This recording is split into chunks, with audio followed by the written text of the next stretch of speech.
Hey there boys and girls, Lucky Skillfaggy here and welcome back to another video. So today I have a sponsored video for you guys by my sponsor Game Planet. They provided a key for me to be able to do this review for you guys. And today I will review for you Rise of the Tomb Raider. So I would say let's get it going. In this review I will focus mainly on the PC version of the game, and it also might contain some slight spoilers, so be warned guys.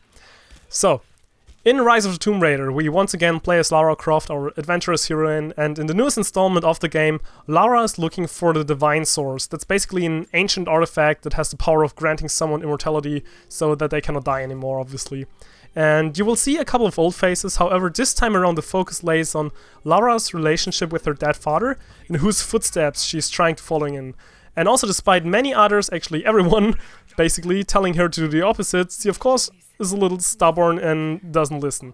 So in general the backstory will mainly revolve around Lara's future influenced by her past and her father's doings in the past. So it's good to see that story and gameplay in this game blend in very well, and oftentimes you have the feeling of not knowing if you're still in the cutscene or already in-game. That's something I actually really like, and I think it just adds to the immersion that you can have during playing the game. The cutscenes are also where the game mainly shines, just from a graphical point of view, showing very much detail in people's faces as well as the beautiful landscape of the game. It's really an astonishing look sometimes and does really indeed look beautiful. However, in the cutscenes, this was also the only time I encountered frame drops with my PC. So, my PC specs, I got a GTX 970, an i7-4790K, as well as 16 GB of RAM. I run everything on high settings, basically everything, but I only enabled FXAA, so no MSAA or other sorts of AA, just that. And the game runs on average with something between 60 and 80 FPS depending on situation. However, in cutscenes the FPS seem to be a bit lower, sometimes even dipping into the 45s.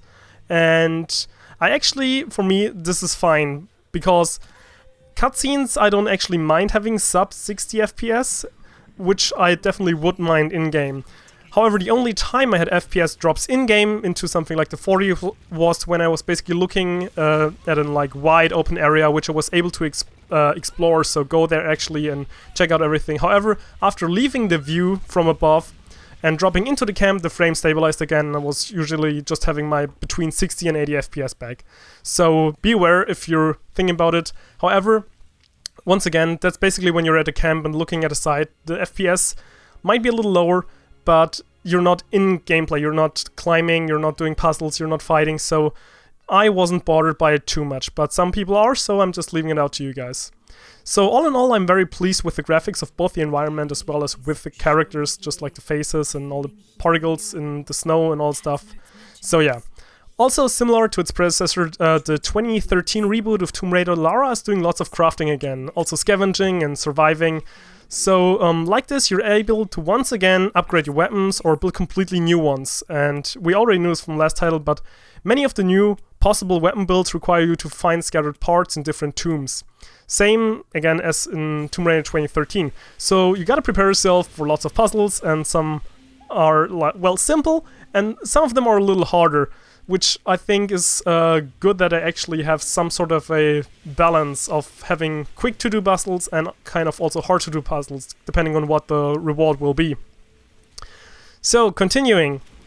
This was also a big plus for me. Tombs. Many more tombs. A big critique point of many other players in the last game was that even though the game is called Tomb Raider, not many tombs have been scattered around the game, and most of them only were optional.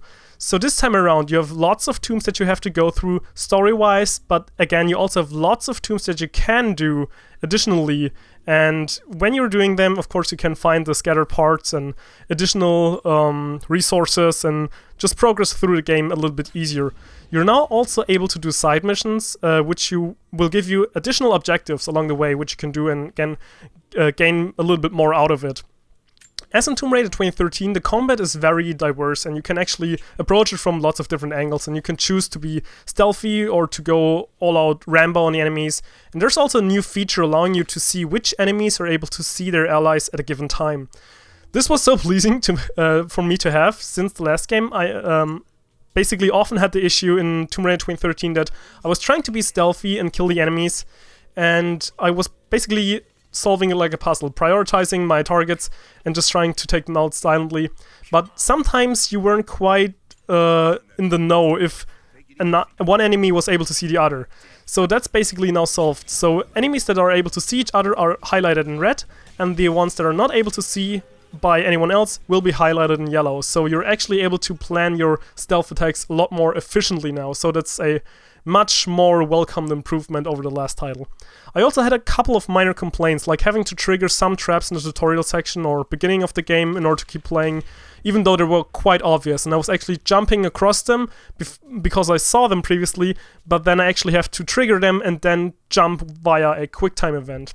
And there are quite a few QuickTime events, but they're not overloading the game, so for me it's just fine again.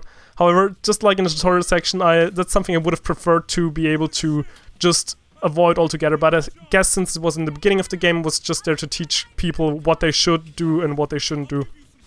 Also, once again, there's some people might not be a big fan of the tons of audio files that you can actually listen to in the game, but then again, you have the option to do so. It's not necessary, but it offers great background information, and I also think the voice actors did a fantastic job overall, not only in the audio files, but just in general.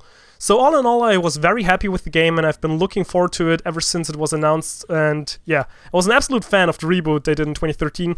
So if you were a fan of the previous game, all I can pretty much do for you guys is recommend it. The same goes basically for Uncharted fans and the like, and however, if you're new to the genre and series or undecided if you should get it or not, I can still recommend it to you, because this game, I mean, if you ever wonder if you should play it, there's literally something for everyone, may it be crafting, puzzles, platforming, the combat, or simply the story behind it. And I think this is something that, or at least part of it, that everyone can enjoy. So yeah, I hope this helped you somehow to decide if you would like to get this game, and if you do, I also have an affiliate link in the description down below, because my sponsored games plan is having a sale right now and you can get it for 25% off. So feel free to use my affiliate link in the description down below. But I think it's much all for now. I hope you enjoyed the video, and Lucky Skill Faker out.